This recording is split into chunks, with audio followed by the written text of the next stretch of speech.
E aí, meus amores, tudo em paz? Como é que vocês estão? Espero que vocês estejam bem. Vamos iniciando agora a nossa maravilhosa jornada dentro da fisicoquímica. A fisicoquímica é a parte da química que ela desperta todo o encantamento. Porque além dela ter todo o referencial técnico, conceitual, né, um aporte mesmo teórico bem robusto, ela consegue fazer com que essa teoria ela se aproxime muito de várias relações com o dia a dia. Então, a gente vai conseguir trazer durante as aulas muitas visões contextuais, muitas análises temáticas, permitindo realmente que você tenha o conhecimento aplicado de forma propriamente dita. Então, eu estou bem animado, a gente vai realmente progredindo cada vez mais e a gente vai iniciar agora com um tópico que traz isso de uma forma muito significativa, que é justamente as chamadas propriedades coligativas. Então, vamos juntos e eu espero realmente que ao final de todo o curso da Fisicoquímica vocês se sintam aí cada vez mais preparados para os desafios que virão, tá? Então, vamos lá.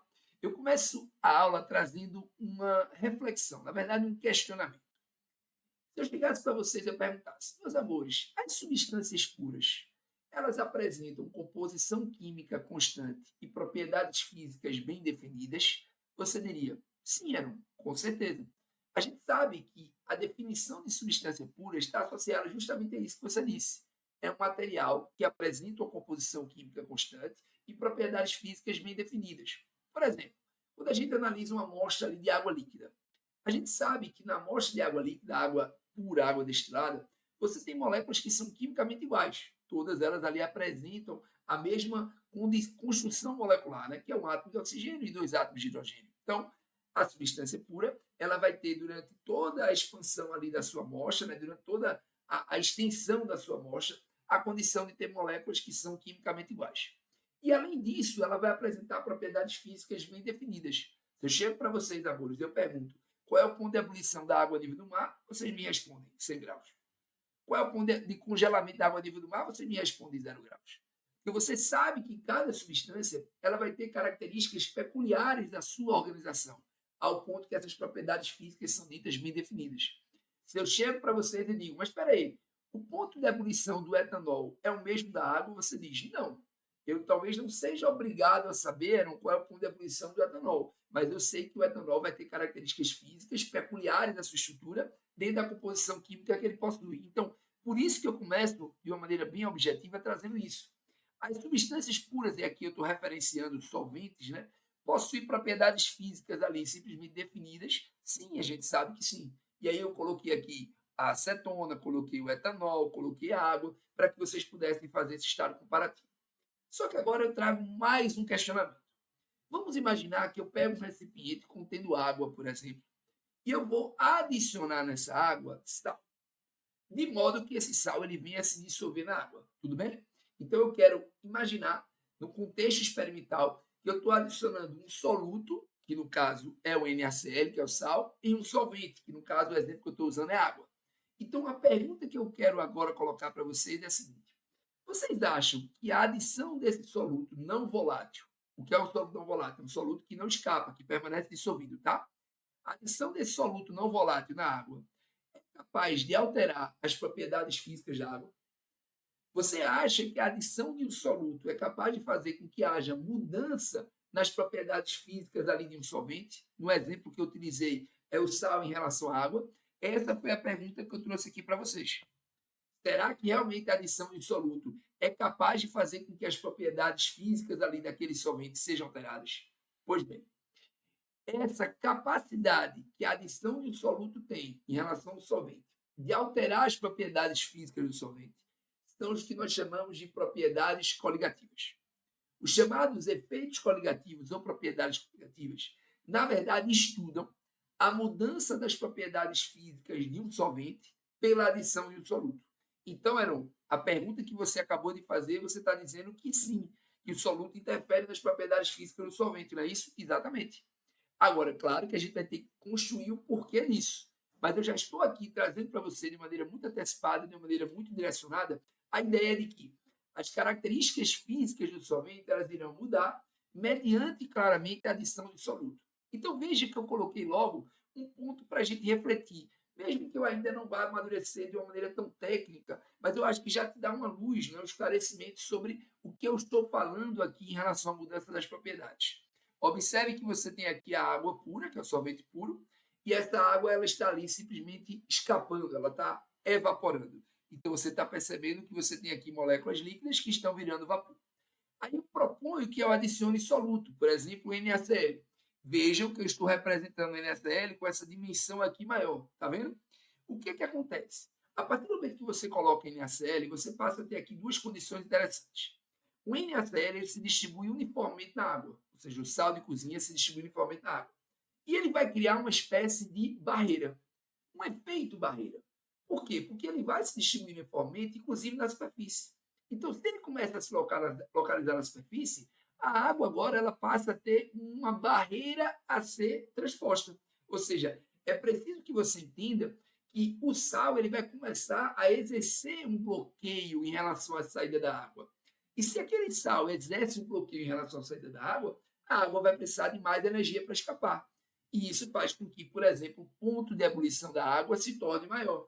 E isso começa a trazer para você a seguinte reflexão: a presença de sal interfere, por exemplo, no ponto de ebulição da água, porque esse sal vai dificultar que a água ela venha escapar e isso vai demandar da água uma energia maior para que isso aconteça. Então, olha como é interessante a gente deixar isso aí bem claro.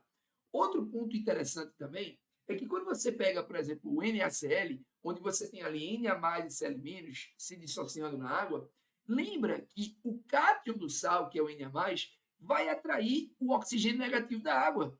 É uma atração íon-dipolo. E aí o que acontece? Na hora que, por exemplo, o Na+ atrai o oxigênio da água e o Cl- atrai o hidrogênio da água, porque o hidrogênio da água é positivo, né? Você vai começar a perceber que a água ela fica mais presa ao sal. Se a água fica mais presa ao sal, qual é o raciocínio? A água agora vai ter mais dificuldade para sair. Então, além de você ter o obstáculo físico, você também tem esse obstáculo no sentido de entender que o soluto ele pode interagir com o solvente e nessa interação fazer com que o solvente tenha mais dificuldade para que esse escape aconteça. Ao ponto que, por exemplo, se eu vou colocando mais soluto, contanto que esse soluto vá se dissolvendo, é claro, eu entendo, obviamente, que esse efeito barreira, esse nível de atração que ele vai exercer ali na água, vai ser ainda maior. E ele passa simplesmente a interferir nessa capacidade que a água tem de escapar, por exemplo, de virar vapor. Então, veja como é interessante a gente entender que o soluto ele interfere na capacidade do solvente. E essa interferência é o que nós chamamos de efeitos coligativos ou propriedades coligativas. É muito comum o aluno dizer assim, mas eu já pensei na densidade. Sim, é natural que você pense nisso. Quando eu coloco, por exemplo, soluto, eu entendo que eu vou ter ali mais massa para aquele volume ali que está associado e claramente eu tendo a ter uma densidade maior. Mas não é só a densidade que vai alterar. Outras características físicas do solvente também se modificam, tal como a ebulição. Só que a gente vai começar a estudar quais são essas características que vão se alterar. Quais são simplesmente as propriedades físicas do solvente que se modificam quando eu adicionar o soluto. Por exemplo, além da própria densidade. Então é bem interessante que a gente comece a construir isso. Outra propriedade que se altera, ao colocar sal na água, por exemplo, eu torno o meio eletrolítico. Antes, a água pura não tinha ali uma porcentagem de íon significativo, então não conduzia corrente. Mas com a presença do sal, aquele meio torna-se eletrolítico. Então, é outra referência que você pode usar. Só que essas referências mais comuns não são referências que normalmente a gente começa a estudar dentro dos chamados efeitos coligativos. A gente vai começar a olhar para as propriedades coligativas tentando compreender o que acontece com a ebulição, o que acontece com o congelamento, o que acontece com essa capacidade que o solvente tem, por exemplo, de escapar, de virar vapor. Então, há uma série de ideias que a gente vai realmente construir dentro do estudo das propriedades coligativas. Então, é exatamente isso que eu estou colocando para vocês. Quando você começa a perceber que a presença de soluto interfere nas propriedades físicas do solvente, você vai estudar as chamadas propriedades coligativas ou efeitos coligativos. Não esquece. A ideia é que eu tinha antes o solvente puro, como por exemplo a água, e quando eu coloco o soluto, o NaCl, exemplificando na água, eu passo a ter novas propriedades físicas. Então eu vou estabelecer um comparativo entre o solvente puro com a solução. Porque agora eu vou ter água mais o soluto, que eu exemplifiquei, que é o sal de cozinha, comparando com as propriedades que eu tinha antes da água pura. Por isso que a gente diz que as propriedades coligativas elas vão resultar do acréscimo de um soluto não volátil em um solvente, porém a essência é estabelecer uma comparação entre a solução obtida e o respectivo solvente puro. Então é bem legal quando a gente faz essa visão aí comparativa, tá? Só que eu estou com uma indagação. A minha indagação é assim: será que o tipo de soluto que eu coloco na água vai conseguir trazer uma interferência maior ou menor? O que é que você acha? Vocês estão pensando, né?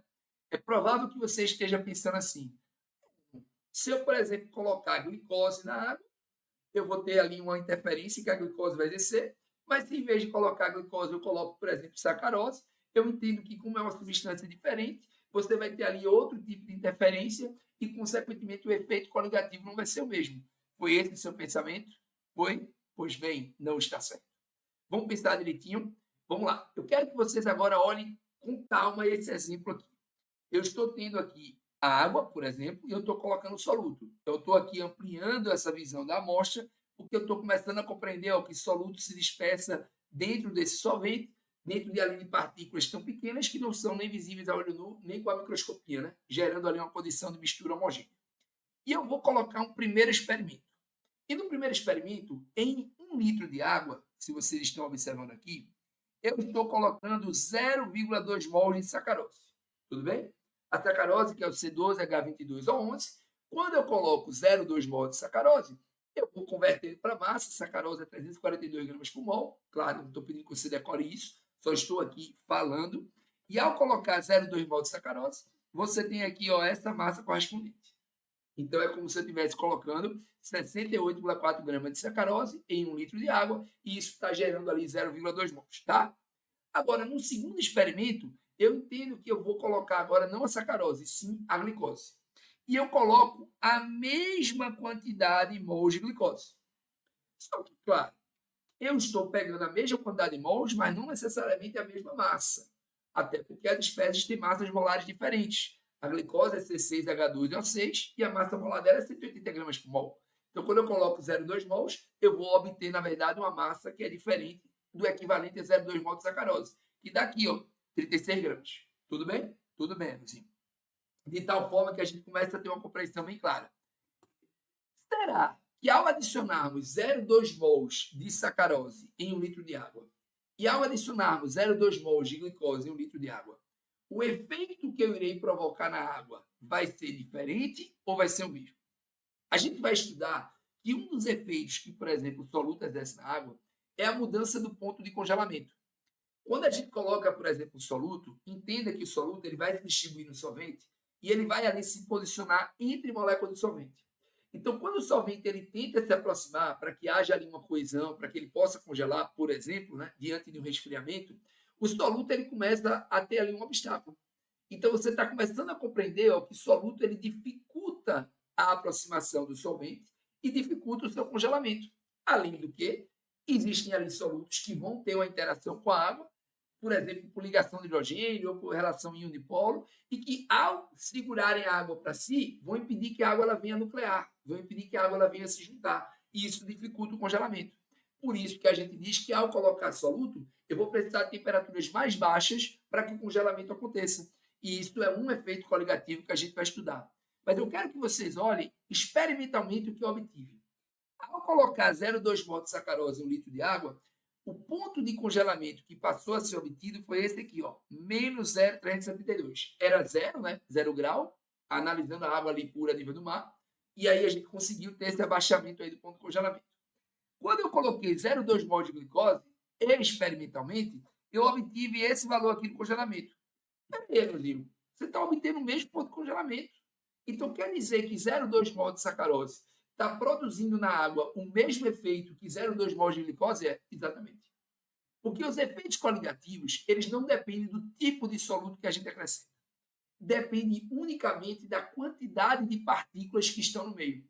Na hora que as partículas elas simplesmente se dissolvem na água, elas formam ali uma mistura homogênea, elas vão se dissociar em tamanhos tão pequenos que, independentemente do tipo de soluto que eu coloque, é como se a dimensão dessas partículas fosse muito próxima.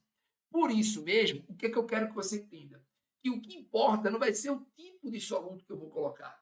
É como se você estivesse dizendo que solutos diferentes vão produzir ali a mesma dimensão de partícula.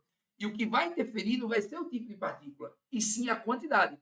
E é uma quantidade que se refere ao número de mols, porque eu vou analisar a quantidade de partículas que estão ali no meio. Por isso que não interessa a massa, não interessa o volume. Tanto é que se eu coloco massas diferentes, mas que produzem a mesma quantidade de mols, claro, de substâncias ali distintas, o efeito que eu irei provocar na água vai ser o mesmo. Então, está aqui, de forma muito evidente, uma colocação que vai cair na sua prova.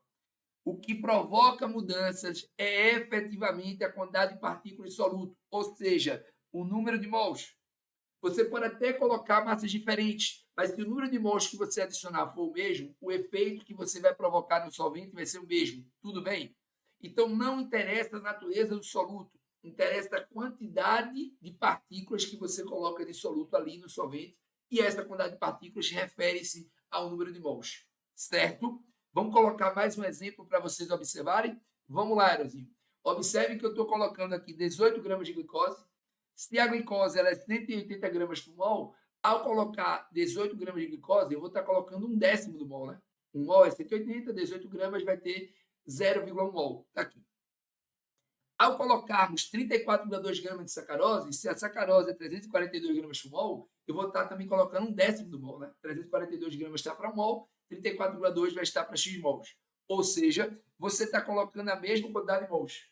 Apesar de estar colocando massas diferentes, se no meio eu estou produzindo a mesma quantidade de partículas naquela amostra de água, então o efeito que eu vou provocar naquela amostra de água é o mesmo.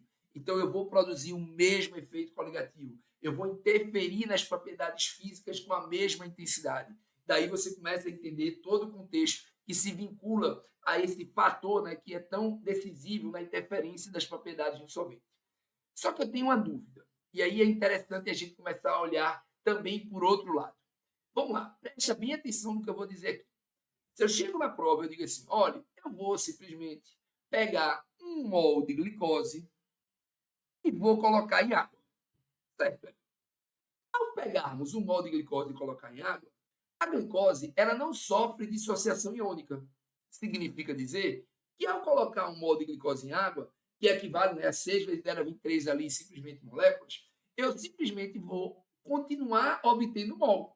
Porque a gente entende que, do ponto de vista prático, como a glicose ela não sofre dissociação na forma de íons, a quantidade que eu coloco no início é a mesma quantidade que eu vou ter ali no final, que vai estar dissolvida no meio.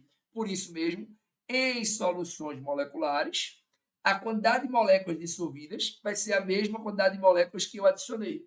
Então, se eu adicionei 1 mol, eu vou continuar a ter 1 mol, e aí você já começa a estabelecer isso como referência. Porém, essa ideia ela não se faz presente em compostos de natureza iônica. Não, Heron? Não. Porque os compostos de natureza iônica eles não se dissociam, meus amores? É verdade. Então, por exemplo, você tem ali um NaCl, que está formando uma unidade ali cristalina, que está tendo uma estrutura muito coesa. O NaCl é um composto iônico, né? Você tem ali o Na+, junto do Cl-, formando ali um arranjo cristalino, formando uma unidade cristalina bem coesa, bem intensa. Ao colocar em água, o que a gente entende? Que devido à solvatação da água, vai existir a possibilidade de separar o cátion do ânion. Caramba, então, se eu coloco, por exemplo, uma unidade de NaCl na água, eu, na verdade, não vou continuar a ter uma unidade só. Eu vou passar a separar, porque o NaCl ele vai ali, entre aspas, se fragmentar, e eu vou ter um de Na e um de Cl, não é isso? Exatamente. Então, a gente entende que quando você tem soluções iônicas, na hora que você colocar uma espécie iônica na água, ela vai dissociar. Então, a quantidade de partículas que você vai produzir no meio vai ser maior. Ao ponto que, se você coloca, por exemplo, 1 mol de NaCl em água, você vai gerar um de Na+, e um de Cl-, totalizando, então, 2 mols de partículas. Opa! Então, quer dizer que se eu pego uma espécie molecular e coloco em água, e eu vou comparar com uma espécie única colocada em água, se nós partirmos da mesma quantidade inicial, por exemplo, 1 mol da espécie molecular e 1 mol da espécie única, essa espécie única vai produzir um efeito coligativo mais intenso, ou não? Vai, porque ela vai dissociar. Ao final, ela vai ter mais partículas ali presentes. Então, é perfeitamente aqui plausível a gente compreender que, quando a gente analisa um composto iônico, por ele ter essa capacidade ali de dissociar, ou até mesmo gerar ali uma ionização, né, reagindo com a água, produzindo íons, você começa simplesmente a entender que você vai ter mais partículas no meio do que você tinha inicialmente. Por isso que é importantíssimo você lembrar disso. Se nós pegarmos um composto de natureza molecular e colocar em água, a quantidade final produzida é a mesma. Onde você, ao colocar um mol, vai continuar a ter um mol, ao colocar 2 mols, vai continuar a ter 2 mols. Mas se você pega um composto de natureza iônica, ele vai em água dissociar e a quantidade de partículas produzidas vai ser maior. Então, o efeito que ele vai produzir na água vai ser maior. Mas existem espécies de natureza molecular que podem também simplesmente produzir íons? Não existe, não são as espécies que se ionizam, por exemplo, os ácidos. Então, você pode, por exemplo, ao colocar HCl em água, entender que o HCl ele vai gerar um H+, e um Cl-. Então, se eu pego um mol de HCl, eu vou ter um mol de H+, um mol de Cl- e vou produzir 2 mols de partículas. Então, se no final a quantidade de partículas for a mesma, o efeito é o mesmo. A ideia é sempre calcular a quantidade final de partículas que aquele soluto gera no meio. Se nós tivermos a mesma quantidade final de partículas, dissociando ou não, ionizando ou não, você vai ter simplesmente o efeito sendo semelhante. Então, se você pega um mol de NaCl em água e você entende que você vai ter um DNA e um de Cl produzindo ali 2 mols de partículas, o efeito que ele vai produzir vai ser maior se eu colocar um mol de glicose, porque o mol de glicose vai continuar a ter um mol de glicose. E é isso que eu coloco aqui através de exemplos para vocês. Veja que, ao pegarmos aqui, por exemplo, a glicose, ao pegarmos aqui a sacarose e colocarmos em água, eu não vou ter dissociação iônica. Então, eu vou produzir a mesma quantidade que eu tinha antes, a mesma quantidade que eu tenho depois. São espécies moleculares que não se ionizam. Mas se você pega um ácido, como por exemplo o HCl, ele vai gerar H+, Cl-. Então, para cada um mol dele, eu vou gerar, na verdade, 2 mols de partículas, que massa era 1. Ácido púrico, eu vou ter 2 hidrogênios e um sulfato. Então, eu vou gerar 3 mols de partículas. Então, os ácidos, como eles têm essa ionização, eles acabam produzindo, né, íons ali que não existiam em quantidade maior do que eu tinha inicialmente. Isso acontece com a base, acontece também com os sais, não ionizando e sim dissociando. Então, NaOH, Na+, mais OH-, CaOH2, aí cálcio mais 2 OH-. É muito comum nas provas, quando ele quer falar de efeito coligativo, ele trabalhar com a perspectiva salina. É muito normal a construção em função do sal. Claro que eu vou ter que admitir que o sal ele tem uma solubilidade, porque é preciso que o sal se dissolva na água para que, obviamente, haja a condição dele dissociar. Por exemplo, se você pega um mol de HCN, ácido cianídrico, e ao ponto de você dizer assim, mas era um mol de HCN, vai gerar um mol de H+, e um mol de Cl-, vai gerar 2 mols de partículas. Não vai, porque o HCN é um ácido fraquinho. E como ele é um ácido fraco, ele não se ioniza em grande proporção. Então, se eu estou dizendo que um mol de HCN geraria um mol de H+, e um mol de Cl-, é porque eu estaria dizendo que ele está ionizando 100%. Isso não é verdade. Então, só faz sentido eu trazer essa lógica de que a quantidade inicial, ao simplesmente ionizar ou dissociar, vai produzir ali proporcionalmente os coeficientes, né? Uma quantidade maior de partículas, se eu admito que a espécie está ali 100% dissociada, 100% ionizada, que a espécie ela solubiliza. E é isso que nas provas ele traz como referência. Porque se você pegar, por exemplo, um ácido fraco, uma base fraca ou um sal insolúvel, você não vai conseguir claramente gerar ali íons em quantidades significativas na água. Então, o efeito coligativo vai ser bem menos intenso. Então, é bem importante que a gente tenha essa construção ali, né, bem organizada e bem percebida dentro do processo, né? Só que tem um detalhe. Observe que eu acabei de dizer para vocês que quando eu chego numa prova, eu digo assim, ó, eu vou colocar simplesmente 1 mol de glicose em água. Aí, se eu colocar 1 mol de glicose em água, eu entendo que eu vou continuar a ter 1 mol. Mas se eu pego 1 mol de NaCl em água, eu entendo que eu vou ter 1 mol de Na+, 1 mol de Cl- e, consequentemente, eu vou produzir 2 mols de partículas. Perfeito, Heron? Se eu pego 1 mol de ácido púrico, como esse ácido ele é forte, ele vai gerar 2 de H+, 1 de sulfato, totalizando 3 mols de partículas. Então, nessa sequência aí, ao pegarmos 1 mol de cada um, eu iria entender que a glicose é o que interfere menos na água e o ácido púrico é o que interfere mais. Mas veja que esse contexto só é possível porque eu estou admitindo que a glicose está se dissolvendo completamente em água e que o sal, o NaCl e o ácido púrico, que é o ácido forte, estão ali 100% dissociados e 100% ali ionizados, para que eu possa, obviamente, fazer uma proporção estequiométrica com os coeficientes. Beleza? O detalhe é, essa quantidade final de partículas que um soluto ele acaba gerando dentro ali, por exemplo, de um meio aquoso, né, usando água como solvente, é o que nós chamamos de fator de Van Hoff. O fator de Van Hoff é representado pela letra I. Então, quando ele chega assim numa prova, Qual é o fator de Van Hoff da glicose? É 1. Porque o que eu coloco da glicose antes, eu vou ter depois, porque a glicose não dissocia de forma iônica. Mas qual é o fator de Van Hoff do NaCl? É 2. Porque ao pegar um NaCl, eu vou ter um Na e um Cl. Eu vou gerar o dobro de partículas. Então, mas era se eu colocasse 2 mols de NaCl, aí eu teria 2 mols de Na+, 2 mols de Cl-, e iria totalizar 4 mols, que é o dobro do mesmo jeito. Então, o fator de Van Hoff representa esse fator de correção, essa quantidade de partículas que eu simplesmente vou efetivamente gerar quando eu ali dissociar ou quando eu ionizar, e até mesmo em soluções moleculares, a quantidade que eu tinha antes e a quantidade que eu tenho depois. Então, o fator de Van Hoff, ele traz essa ideia de você entender que eu vou analisar a quantidade final de partículas que eu tenho no meio. E, claramente, quanto maior essa quantidade, maior o efeito que eu irei produzir. É bem importante a gente ter compreensão disso.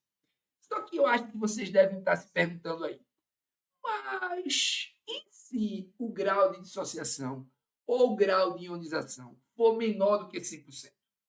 O que era? Quando eu pego, por exemplo, o NaCl, que é o Na mais e o Cl-, dentro de uma estrutura ali cristalina, bem coesa, e eu coloco em água, a água vai solvatar, né? O Na vai ser atraído pelo oxigênio da água, o Cl- vai ser atraído pelo hidrogênio da água, e a tendência, obviamente, é esse cristal se desfazer. Só que isso depende da diluição. Quanto mais água eu tiver ali, né, mais eu consigo ali envolver aquele cristal e desfazer.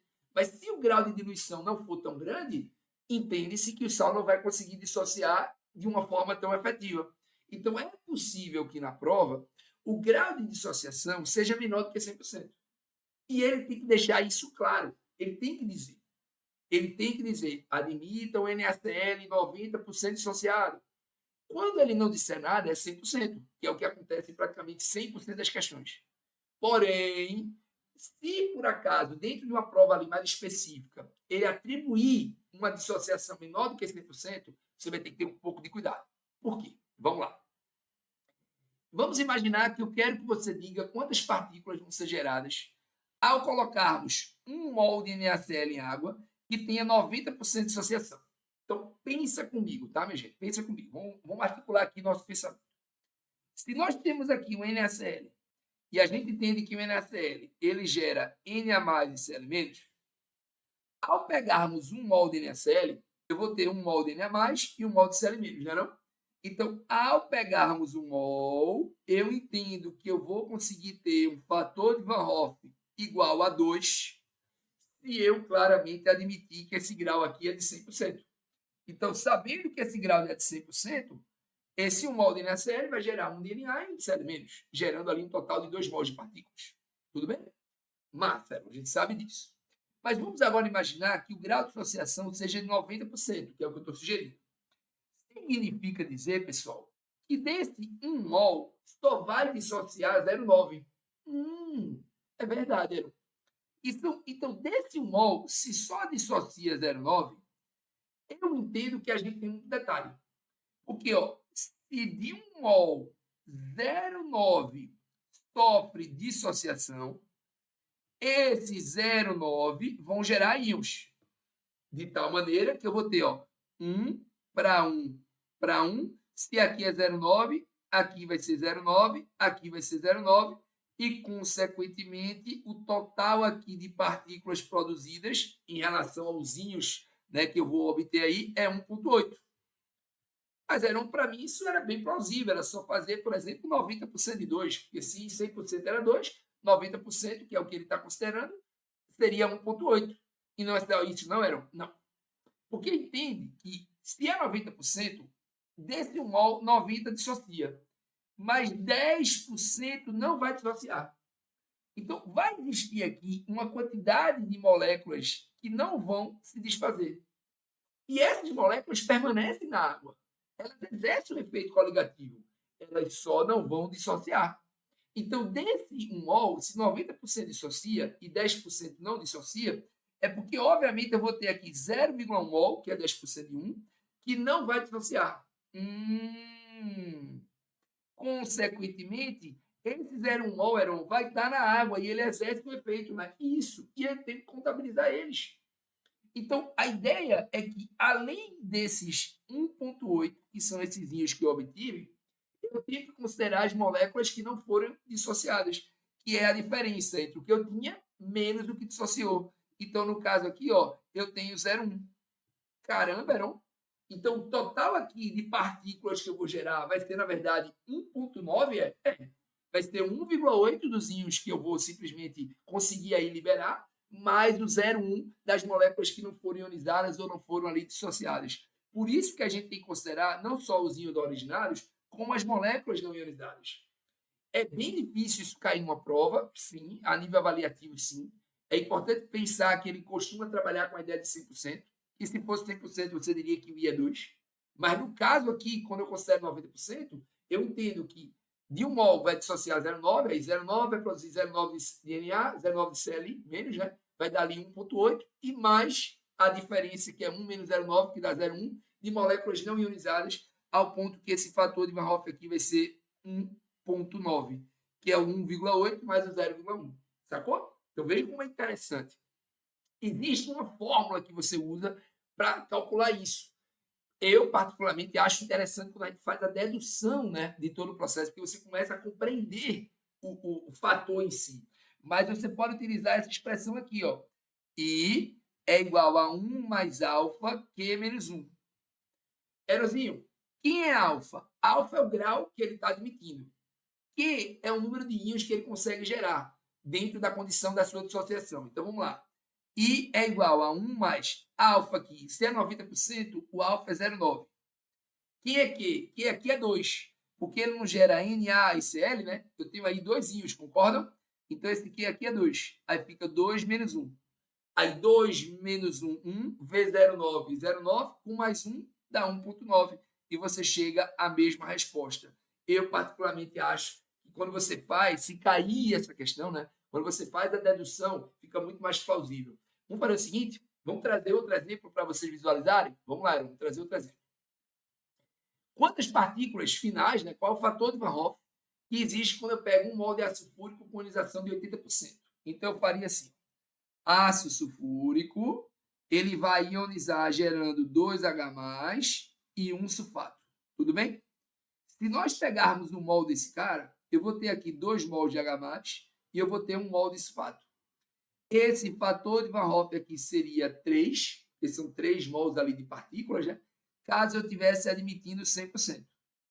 Mas como ele está admitindo 80%, que é o que a questão sugere, então desse 1 mol só vai ionizar quanto? 80%, que é 0,8. Beleza? Como a proporção é de 1 para 2, se aqui é 0,8, aqui é 1,6. Como a proporção é de 1 para 1, se aqui é 0,8, aqui é 0,8. Ok, Heron? Então, qual foi a quantidade total aqui de íons originados, cara? Foi 2,4. Não é não? Ó, total de íons formados, 2,4. Massa. Só que eu tenho que agora pensar que não são só os íons formados. Eu tenho que somar agora com as moléculas que não foram ionizadas. Eu tinha um, só ionizou 0,8, então houve aqui, entre aspas, vamos dizer assim, ó, uma sobra, para facilitar teu pensamento. Uma sobra de quanto, vai? De 0,2. Esse 0,2, que entre aspas é uma sobra, está na água, ele só não ionizou. Então ele vai exercer o efeito. Por isso mesmo, eu vou considerar o 2,4 com o 0,2. Então, o total aqui de partículas que eu vou gerar vai ser 2,6. Beleza? Sacou? Aí você diz, espera aí, Erozinho, mas e se eu quisesse aplicar aquela expressão que você disse? Que é I é igual a 1 mais alfa Q menos 1. Daria certo? Veja só. I é igual a 1 mais que é alfa? 80%, que é 0,8. Que são 3 íons, né? 2 hidrogênios e 1 sulfato. Menos 1. Então, esse I vai ser 3 menos 1, 2, vezes 0,8 dá 1,6, com mais 1 dá 2,6. E você chegaria à mesma resposta. Mas eu quero deixar aqui bem claro e bem evidente que não há muita probabilidade de você ter uma questão cujo grau ali de ionização de dissociação é menor do que 100%. Pelo contrário, vamos dizer que praticamente todas as questões acabam colocando sempre, considerando ali 100%, para sais solúveis, para ácidos fortes, para bases fortes, e ele acaba não tendo essa consideração aí. Por isso que eu falo uma questão realmente de deixar você com apropriação para qualquer situação de prova que possa aparecer, mas a probabilidade disso aqui é menor. Beleza? Então, conseguimos aí construir essa primeira base. Só que fica claro a pergunta. Mas eu preciso estudar quais são os efeitos reais que o soluto vai exercer no solvente. Eu preciso entender quais são as mudanças reais que realmente o soluto vai exercer. Porque você falou do ponto de ebulição, você citou, você falou da capacidade de escapar, que o soluto interfere, né, no escape ali do solvente, você falou da densidade, do meio eletrolítico, mas vamos tentar organizar melhor essas ideias, tentando estudar as principais propriedades que se afetam quando eu adiciono o soluto, bora? E é isso que a gente vai ver na sequência das aulas, beleza? Então vamos juntos, forte abraço, vamos lá.